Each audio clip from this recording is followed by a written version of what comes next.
1, 2, 3. Penerapan salah. 1, 2, 3. Assalamualaikum warahmatullahi wabarakatuh.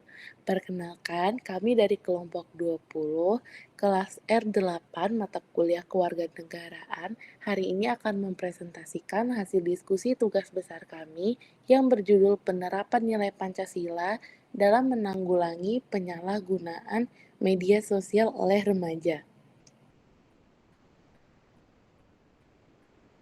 Berikut adalah anggota kelompok kami. Yang pertama adalah saya sendiri, Clarissa Ayu Azaria.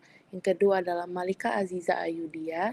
Yang ketiga, Kansa Atifah Putri. Dan yang keempat adalah Anggi Setiawati.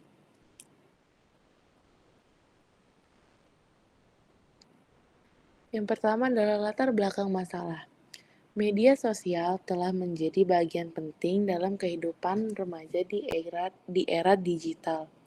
Platform seperti Instagram, TikTok, dan X atau Twitter membuka akses luas terhadap informasi dan interaksi sosial.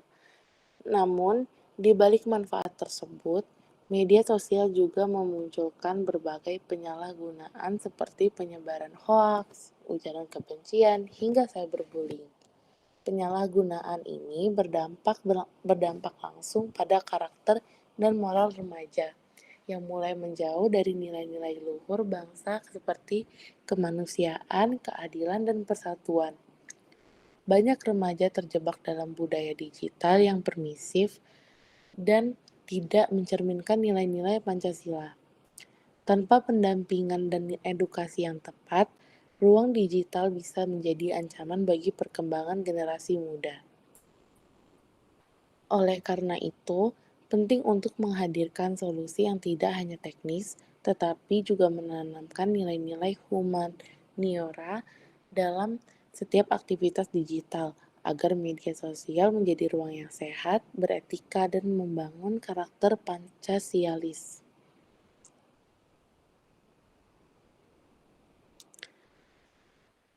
Tujuan dan rumusan masalah.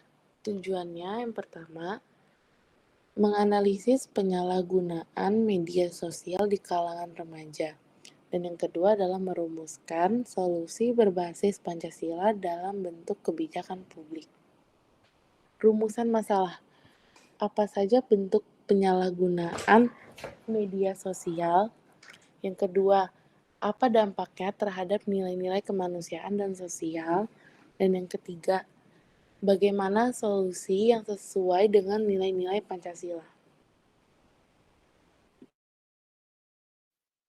Selanjutnya yaitu metode atau pendekatan. Metode atau pendekatan yang dilakukan adalah wawancara daring dengan siswa SMA kelas 11 dan guru PPKN. Kebijakan yang ada yang pertama, UU ITE melarang penyebaran hoaks, ujaran kebencian, dan lain-lain. Yang kedua, program Kominfo atau literasi digital bertujuan untuk membentuk etika digital masyarakat. Yang ketiga, pendidikan karakter di lingkungan sekolah. Nilai-nilai seperti kejujuran, tanggung jawab, dan sopan santun disisipkan dalam pelajaran PPKN.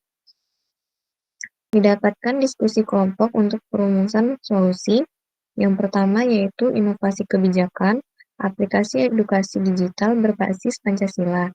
Yang kedua, media interaktif seperti game edukatif, simulasi, dan konten visual yang menarik, dengan tujuan meningkatkan kesadaran etika digital melalui pendekatan yang relevan dan menyenangkan.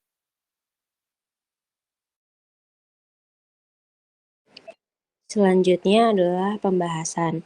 Hasil wawancara dalam laporan menunjukkan bahwa media sosial sangat mempengaruhi perilaku remaja.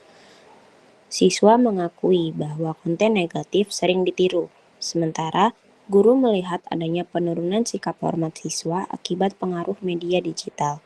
Keduanya sepakat bahwa nilai-nilai Pancasila belum sepenuhnya diterapkan dalam kehidupan digital remaja.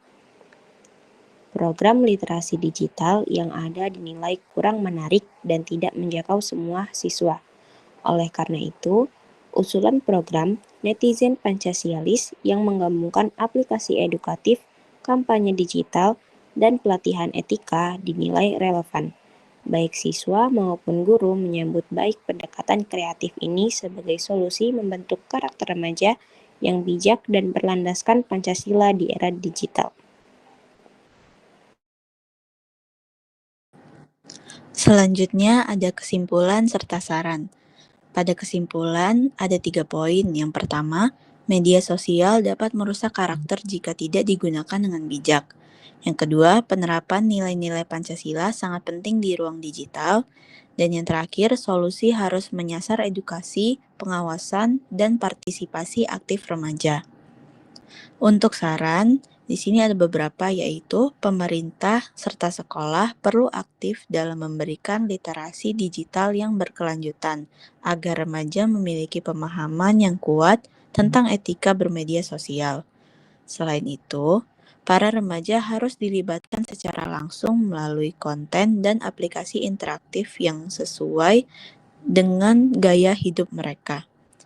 Upaya ini juga membutuhkan sinergi lintas pihak untuk menciptakan ekosistem digital yang sehat dan mencerminkan nilai-nilai kebangsaan.